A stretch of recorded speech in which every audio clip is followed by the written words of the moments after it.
이 아가서의 주제는 하나님의 사랑입니다. 솔로몬과 술람미 여인의 사랑을 통해서 하나님이 얼마나 우리를 사랑하시는지 그 내용을 이렇게 상징적으로 성경에서 말하고 있는 것입니다. 자, 그래서 이제 주님께서 나를 얼마나 사랑하시는지를 내가 깨닫고 나도 주님을 사랑하는 이 사랑의 관계를 갖는 것이 바로 신앙의 핵심입니다. 그렇기 때문에 우리 신앙은 반드시 사랑이라는 관점에서 이해를 해야 이제 올바로 신앙생활을 할 수 있어요. 율법이 아닙니다. 율법이 아니고요. 또 도덕도 아닙니다. 물론 율법을 지키고 도덕을 잘 지켜야 하는 것은 당연한 일이죠. 그러나 그것이 신앙의 목표는 아니에요. 율법을 통해 도덕을 통해 사랑을 완성시키는 것이 바로 우리 신앙의 목표인 줄 믿으시기 바랍니다. 그래서 주님을 사랑하고 또 내 자신을 사랑하고 이웃을 사랑하는 것, 이것이 신앙의 핵심이에요. 간혹 사람들은 이 자신을 사랑한다는 것에 대해서 그건 이기적인 게 아닌가 이렇게 생각하는 분도 있어요. 근데 그게 아닙니다. 여러분은 자신을 사랑하셔야 돼요. 내 자신을 사랑해야 돼요. 근데 자신을 사랑하지 않는 사람들이 많이 있습니다. 왜냐하면 나라는 존재에 가장 중요한 게 나의 영혼입니다. 나의 심령이에요. 이 육신보다 건강보다 사실 더 중요한 거는 나의 영혼이에요. 근데 많은 사람들은 자신의 영혼은 내팽겨치고 자신의 육신의 쾌락만을 위해 살지요. 이것은 자신을 사랑하는 게 아닙니다. 자신을 패망의 길로 가게 하는 거예요. 그렇지 않습니까? 근데 내가 정말 나의 영혼, 가장 소중한 나의 영혼을 위해서 산다면 나는 반드시 하나님의 뜻대로 살 수밖에 없어요. 내가 하나님의 뜻을 떠나서 살면은 결국 나는 세상의 쾌락만을 추구하며 살게 되기 때문에 내 자신의 인생을 망치게 되고 마는 거예요. 그래서 성경에도 내 영혼이 잘됨 같이 먼저 영혼이 잘 돼야 그 다음에 범사가 잘 되는 그러한 하나님의 은총을 받으라고 이렇게 말하고 있는 것입니다. 자, 여러분의 영혼이 잘 되고 범사도 함께 잘 되는 그러한 축복이 있기를 주의 이름으로 축원합니다. 자, 오늘 본문 말씀을 보면 이제 술람미 여인이 지난 이제 부분에서 이 고난에 아주 빠져서 큰 고통을 당했던 내용을 보았어요. 그리고 그 고난으로부터 다 회복이 된 후에 다시 주님과 온전한 사랑의 관계가 이루어졌다. 이것을 오늘 7장에서는 말하고 있는 것입니다. 자, 그래서 때로는 고난이 우리를 힘들게 하지만 우리는 고난을 통해서 더 성숙해지고 고난을 통해서 하나님을 더 깊이 알게 되고 결국에는 하나님과 더 끈끈한 진한 그러한 사랑의 관계에 들어가게 되는 거예요. 그래서 오늘 이 7장의 말씀이 바로 저와 여러분 우리들에게도 그대로 이루어지는 그러한 축복이 있기를 원해요. 여러분의 신앙이 그냥 율법적으로 책임감 때문에 의무감으로 주일 나가야지 뭐 교회를 해야지 이런 게 아니라 내가 사랑으로 주님을 사랑하고 교회를 사랑하고 이웃을 사랑하는 그 마음이 차고 넘쳐서 내가 믿음 생활을 하게 되면 그 사람은 참 행복합니다. 얼마나 행복한지 몰라요. 그러한 신앙인이 돼야지 참된 신앙을 가지고 하나님을 따르는 거 아니겠습니까? 그럼 우리 모두가 되기를 주의 이름으로 축복합니다. 아멘. 자, 6절의 말씀을 보니까 이렇게 시작합니다. 사랑아, 내가 어찌 그리 아름다운지 어찌 그리 화창한지 즐겁게 하는구나.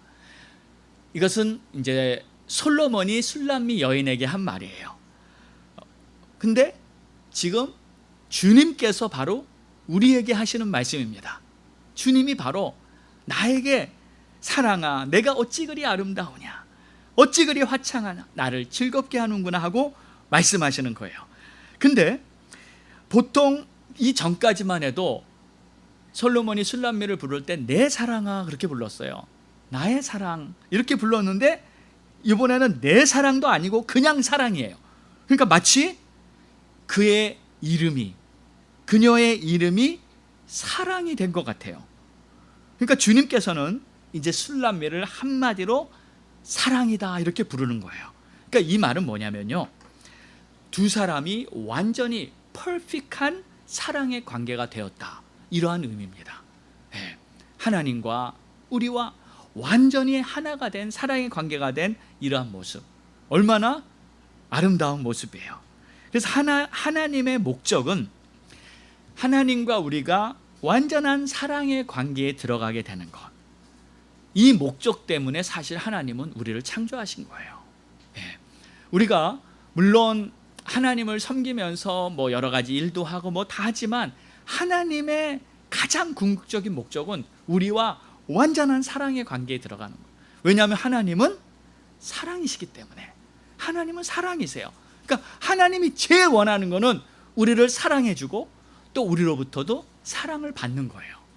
그것 때문에 나머지 모든 일들이 진행되는 것입니다. 그래서 이렇게 사랑하고 부르시면서 이렇게 말씀을 하십니다. 어찌 그리 아름다운지, 어찌 그리 화창한지 즐겁게 하는구나. 자, 그런데 이거를 이제 원문을 보면은 여기서 두 가지 내용이 이렇게 강조되어 있어요. 그러니까 사랑하고 부르면서 이 사랑에 두 가지 표현이 나타나는데, 하나는 아름답다는 표현, 또 하나는 즐겁다는 표현이에요. 그러니까 여러분, 사랑해 보시면, 사랑하면 어떻습니까? 내 눈이 달라져 버려요. 진짜 사랑에 빠지면요, 모든 게 다 아름다워 보입니다. 저는 기억납니다. 제가 처음 이렇게 은혜를 받고 하나님의 그 성령 거듭나서 은혜 막 받고 충만해졌을 때 딱 세상을 보는데요, 세상이 다 아름다워 보여요. 여러분도 그런 경험 해보시지 않았어요? 다 아름다워. 그러니까 분명히 똑같은 하늘이에요, 똑같은 나무예요, 똑같은 새들의 지저귀는 소리예요, 똑같은 와이프, 똑같은 우리 집, 다 똑같아요. 근데 성령을 받고 거듭나고 나서는 제 눈이 달라지더라고요. 그리고 다 모든 게 아름다워 보여요. 어떻게 그렇게 될까요? 성령을 받았다는 말은 하나님의 영이 내 안에 들어왔다는 소리잖아요. 하나님의 영이 내 안에 임하셨고 그 하나님의 영이 내 안에서 사랑을 충만하게 막 불일도 일어나게 하니까 제가 사랑의 사람이 되는 거예요. 그러니까 제가 바뀌니까 뭐가 바뀌어요? 세상이 바뀌는 거예요. 제가 선글라스를 쓰면 세상이 까맣게 보이고 선글라스를 벗으면 환하게 보이듯이 제가 사랑의 안경을 쓰니까 모든 것이 다 사랑스럽게 보여지는 거예요. 여러분 그렇지 않아요? 정말 사랑하잖아요. 그럼 다 아름다워 보입니다. 다 멋져 보여요. 그리고 또 이렇게 말합니다. 주님께서 즐겁다, 아름답고 즐거워요. 사랑을 하면 기뻐요. 마음이 즐거워. 여기서 즐겁다는 소리는 이제 원어로 보면 이제 기쁘다는 뜻이에요. 기쁘다. 그러니까 주님께서 술람미를 보시고 기뻐하시는 거예요. 자, 스바냐 3장 17절, 우리가 잘 아는 말씀이죠. 자, 우리 이 말씀 한번 같이 한번 읽어볼까요? 시작. 너의 하나님 여호와가 너희 가운데 계시니 그는 구원을 베푸실 전능자시라. 그가 너로 인하여 기쁨을 이기지 못하고 너를 잠잠히 사랑하시며 너로 인하여 즐거이 부르며 기뻐하시리라 하리라. 아멘. 하나님께서 우리 가운데 함께 하시는데, 하나님이 우리에게 구원을 베푸시고 우리를 사랑하시는데, 너무 우리를 사랑하시기 때문에 그 기쁨을 참지 못하신다는 거예요. 하나님이 여러분 한 분 한 분을 보시면서 지금 기뻐하신다고 믿으시기 바랍니다. 지금 이 자리에서 하나님을 예배하며 이 자리에서 하나님께 찬양하며 하나님을 바라보는 그러한 우리 주님께서 너무나 기뻐하시는 거예요. 그래서 주님께서 나의 사랑아 내가 너를 기뻐하노라 하는 이 음성이 우리의 심령에 들려야 합니다. 들리게 되시기를 축원합니다. 이게 들려야 돼요. 사실요, 우리가 이렇게 세상을 살면서 여러 가지 사건이 발생하고 뭐 사고도 생기고 문제도 터지고 하지만 하나님의 음성이 내 심령에 한마디라도 들리기만 하면, 아, 이게 하나님이 나에게 말씀하시는 거다 하는 이 음성이 들리기만 하면, 그 음성이 나를 칭찬하는 음성이건 나를 격려하는 음성이건 혹시 나에게 좀 책망을 하는 음성이건 상관없어요. 어떤 음성이든지 간에 하나님이 나에게 하시는 그 음성이 내가 이거 주님이 나에게 오늘 이 말씀을 하시네 하고 들리기만 하면 그 사람은 살아납니다. 그 사람은 반드시 살아나게 돼 있어요. 왜냐하면 하나님의 말씀은 생명력을 가지고 있기 때문에 내가 지금 공고하고 답답하고 내가 지금 힘들어도 주의 음성을 듣는 자는 살아나는 거예요. 어떠한 어려움과 극복에서도 회복되는 줄 믿으시기 바랍니다. 자, 두 번째로 이제 보면은요, 우리 1절도 다시 한번 읽어볼까요? 시작. 귀한 자에 따라 신을 신은 내 발이 어찌 그리 아름다운가. 내 넓적다리는 둥글어서 숭령공에 손이 만든 구슬개미 같구나. 네, 이제 시적인 표현으로 이렇게 멋지게 썼지만 사실 우리가 원하는 것은 뭐 솔로몬이 시를 얼마나 잘 썼나 뭐 그런 게 아니죠. 우리가 원하는 것은 하나님이 이 말씀을 통해서 무슨 말씀을 우리에게 하시기를 원하시는가, 우리가 그것을 캐치해야 합니다.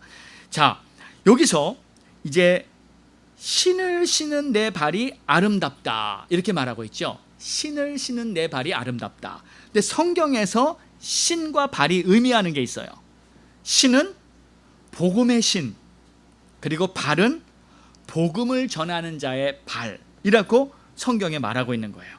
그래서 에베소서 6장 15절에 평안의 복음에 준비한 것으로 신을 신으라.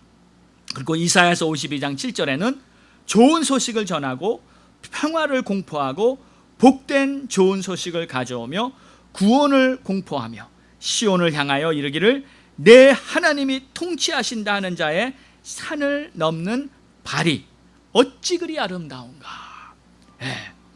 무슨 말이냐면 전도자의 발이 얼마나 아름다운가 그 뜻이에요. 자, 그래서 이제 우리가 이제 오늘 본문을 보면서 1절 제일 먼저 주님께서 무엇을 아름답다고 칭찬하시는지 우리가 볼 수 있는 거예요. 뭐예요? 신을 신은 발, 복음을 전하는 전도자의 발. 그러니까 바로 전도를 말하는 거예요. 그러니까 주님께서 우리를 보실 때 가장 아름답고 가장 정말 사랑스럽게 보시는 첫 번째 것이 바로 전도입니다. 전도예요. 여러분, 우리가 이제 영혼을 사랑하는 마음이 생기면 전도를 안 할 수가 없게 됩니다. 저도요, 이제 은혜 받고 나서 이렇게 사람들을 보면 그렇게 사람들이 불쌍해 보여요.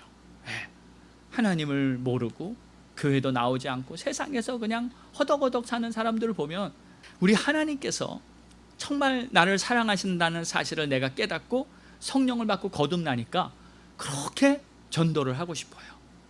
복음을 전하고요, 어떤 사람이든지 교회에 나와라고 말하고 싶은 거예요. 여러분, 정말 하나님이 나를 얼마나 사랑하시는지 당신의 아들 예수 그리스도를 세상에 보내셔서 그가 십자가에서 죽기까지 우리를 사랑했다는 그 사실을 만약에 정말 안다면, 정말 믿는다면 그 사실을 어떻게 전하지 않고 견딜 수가 있습니까? 우리는 반드시 전도를 해야 합니다. 아멘입니까? 전도해야 돼요. 가족들 다 전도해야 돼요. 예수 안 믿는 가족이 있다면 전도해야 돼요.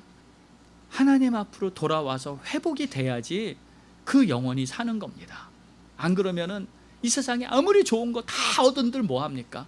죽어서 지옥 가면 모든 거 다 잃으면 정말 아무것도 아니죠. 우리에게 영생을 주시는 예수를 믿고 하나님의 자녀로 완전히 성령 받고 인침 받아야 우리의 모든 가족들과 우리의 모든 사람들은 확인을, 구원의 확신을 얻게 되는 줄 믿으시기 바랍니다. 자, 이제 두 번째는 2절을 보니까 배꼽은 섞은 포도주를 가득히 부은 둥근 잔 같고 허리는 백합화로 두른 밀단 같구나, 이렇게 말하고 있어요. 자, 여기서 허리는 특별히 히브리어로 베텐이라는 단어입니다. 근데 이게 한국말은 허리라고 번역을 했는데 정확히 말하면 여인의 자궁을 말할 때 이제 사용하는 단어예요. 그래서 성경에 보면은 허리에서 났다, 이런 표현이 여러 군데 나옵니다. 히브리서 7장 5절에도 레위의 아들들 가운데 제사장의 직분을 받은 자들은 율법을 따라 아브라함의 허리에서 난 자라도 자기 형제인 백성에게서 10분의 1을 취하라는 명령을 받았다. 자, 그래서 지금 이 술람미 여인의 허리가 백합화로 두른 밀단 같다라는 말은, 여기서 밀단이 뭐예요? 밀단은 밀을 이렇게 단으로 한 묶음 이렇게 묶어 놓은 거죠. 그러니까 다시 말해서 이 풍성한 수확을 말하는 겁니다. 수확을 풍성하게 했다. 그러니까 이제 영적으로 해석하자면 뭡니까? 술람미는 전도를 해서 영적인 자녀들을 많이 낳았다, 이런 뜻이에요. 영적인 자녀를 많이 낳았다. 자, 여기서 이제 중요한 내용이 있어요. 우리가 이제 전도를 합니다. 그렇죠? 복음을 전합니다. 근데 어디까지 복음이 들어가야 합니까? 그 사람이 거듭날 때까지. 그래야 하나님의 자녀로 딱 등록이 된 거예요. 그러니까 복음을 듣고 교회를 나와서 이 자리에 앉아 있다가 뭐 몇 달 다니고 예수 믿는다고 아무리 말하고 그래도요, 정확한 증거는 그 사람이 물과 성령으로 거듭났느냐에 따라서 하나님의 자녀가 됐는지 아니면 아직 준비 중인지, 이게 결정이 나는 거예요. 그러니까 우리는 전도하고 예수 믿고 할 때 어디까지 확실히 해야 하냐면 완전히 거듭났는지, 그 사람이 거듭날 때까지 예수를 잘 믿도록 인도해 주어야 하는 것입니다. 자,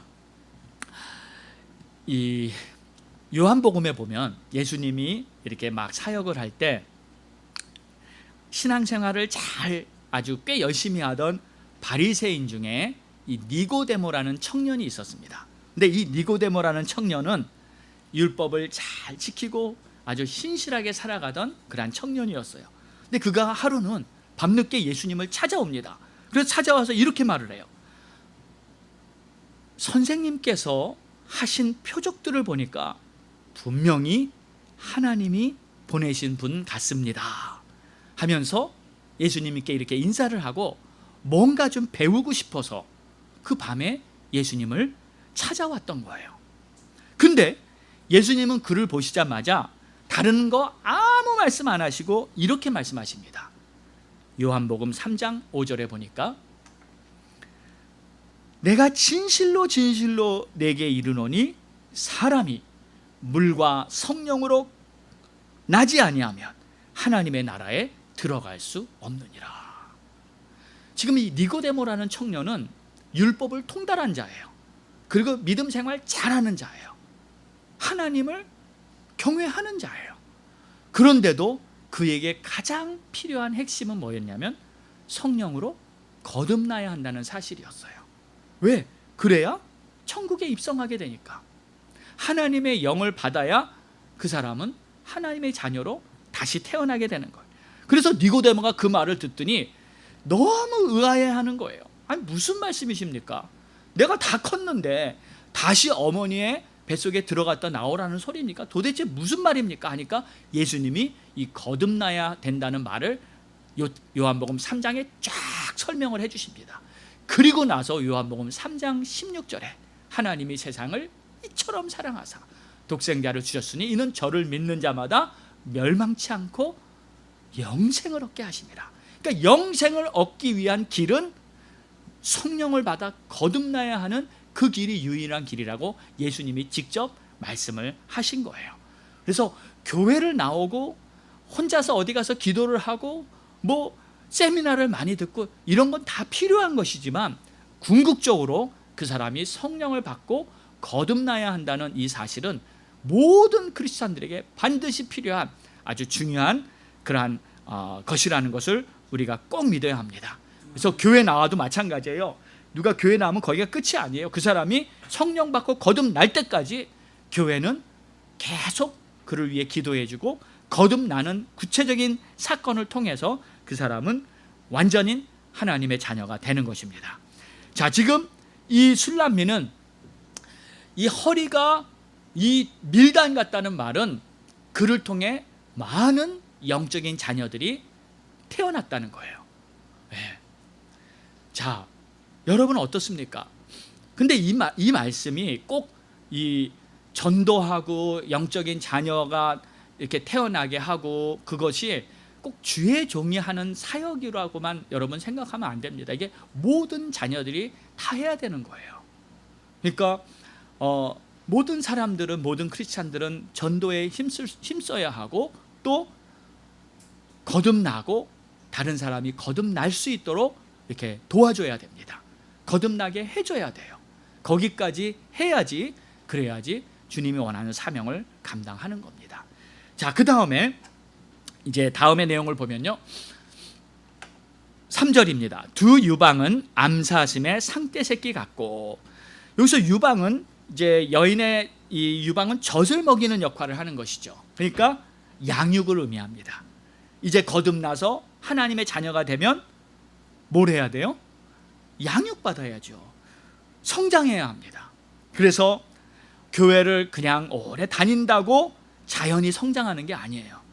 성장하려면 말씀으로 양육받아야 되고 훈련을 받아야 되고 주의 일을 하면서 이 사역을 해봐야지 성장을 하게 돼 있어요. 네. 그냥 교회만 출석하는 분들은 절대 영적 성장이 안 됩니다. 반드시 내가 섬기는 일, 하나님의 일은 다 보면은 섬기는 거예요. 네. 하나님의 일은 희생을 요구합니다. 작은 일이라도 내가 시간과 힘을 들여서 희생을 할 때 하나님이 그 사람의 모습을 통해서 이렇게 열매가 나타나게 하는 거예요. 어떤 분은 열심히 헌금을 하십니다. 헌금을 하셔서 사실 돈 싫어하는 사람이 어디 있습니까? 한 푼이라도 더 있으면 내가 편안한데, 근데 아껴서 주의 나라를 위해서 헌금하면서 그 헌금을 통해서 하나님의 나라가 세워지게 하고, 어떤 분은 열심히 시간을 내서 교회를 위해 기도하고 중보하고 일찍 나와서 섬기고, 하여튼 여러 가지 모양으로 다 주님을 섬기는 거예요. 근데 여러분, 한 가지, 그렇지 않습니까? 우리가 주를 섬길 때, 주의 일을 할 때 우리의 마음에 기쁨이 생겨요. 네. 생겨보신 적 있으실까요? 그렇죠? 네. 주의 일을 하면 기쁨이 생깁니다. 네. 때로는 몸이 고단하고 피곤하고 지치고 하지만 얼마나 기쁨이 넘치는지 몰라요. 제가 지난번 홈레스 사역 LA에 이제 같이 나가가지고 사역하는데, 사역할 때는 너무 힘들더라고요. 왜냐하면 만나는 사람들이 정상인이 하나도 없으니까 너무 힘들고 위험하고 좀 그렇더라고요. 운전도 3시간 가까이 걸려서 LA 트래픽 시간이니까 도착하고, 뭐 갈 때부터 힘들고 육신은 되게 힘들어요. 근데 하고 났는데요, 얼마나 마음이 기쁜지, 얼마나 마음이 뿌듯하고 보람되는지. 오늘 그래도 내가 열 몇 명한테 기도해주고 복음을 전하고 그 사람들이 주님께 돌아오도록 회복하고, 이러한 하나님이 하는 역사를 더 또 체험을 하니까 얼마나 좋은지 몰랐어요. 자, 여러분, 주의 일 열심히 하시기 바랍니다. 보람 있고 가치 있는 그러한 삶이 돼서 내 안에 기쁨도 넘치게 되는 줄 믿습니다. 자, 그래서 오늘 이제 말씀을 이렇게 정리를 해보면, 자, 오늘 술람미와 예수님의 완전한 사랑을 통해서, 그리고 술람미의 아름다움을 칭찬하는 예수님의 말씀을 통해서, 이게 신앙생활이구나, 이게 우리가 가야 할 길이구나를 우리가 이렇게 발견할 수 있습니다. 이것을 우리가 성도의 3대 목표, 사명이라고 말할 수 있는데, 첫 번째가 다 같이, 첫 번째가 전도예요. 우리의 발이 아름답다는 거예요. 내 발이 우리 주님 보시기에 아름다운 발걸음이라는 거예요. 그것은 바로 영혼을 향해 나아가는 우리의 전도의 발걸음인 줄 믿습니다. 두 번째는 거듭나는 거예요. 하나님 우리에게 성령을 주시기 원하는데 우리가 그 성령을 받으려고 하는 하나님의 마음을 따라서 거듭나야 된다 하는 그 간절한 소망을 가지고 하나님께 구하면 하나님이 성령을 주십니다. 그렇지 않습니까? 그 사람에게 진짜 유익한 거를 줘야죠. 그 사람에게 가장 필요한 걸 줘야죠. 안 그러면 그 사람이 죽는데, 그 사람이 망하는데 그 사람에게 가장 중요한 것을 도와줘야 하지 않겠습니까? 근데 대부분의 우리가 육에 있을 때는 하나님의 뜻을 거부하기를 원해요. 성령 받고 싶어 하지 않습니다. 근데 정말 그 사람에게 성령이 임해서 거듭나는 것이 가장 유익한 것인데 그것을 우리가 기도해주고 도와주고 우리가 사역을 할 때 하나님의 역사가 일어나는 줄 믿습니다. 자, 세 번째는 다 같이 주님의 제자가 성장하는 거예요. 주님의 제자로 성장해야 돼요. 성장 안 하면은 계속 어린아이 같은 몇십 년을 믿었는데도 그냥 믿음에는 아주 어린아이 같고 아무것도 못하고 그러면은 얼마나 안타깝겠어요. 여러분, 우리의 자녀들이 다 컸어요. 다 컸는데 지금 성인이 됐는데도 아직 성인답지 못하고 아직 코 흘리고 막 이런 모습을 본다면은 우리의 마음이 안타깝듯이 우리가 영적으로도 주님의 제자로 성장해야 우리 하나님 보시기에 더욱 아름다운 모습이 될 줄 믿습니다. 자, 첫 번째 전도, 그 다음에 거듭나기, 그 다음에 주의 제자로 성장하기. 이 세 가지의 아름다운 모습이 저와 여러분 모두에게 있기를 주의 이름으로 축원합니다. 함께 기도하겠습니다.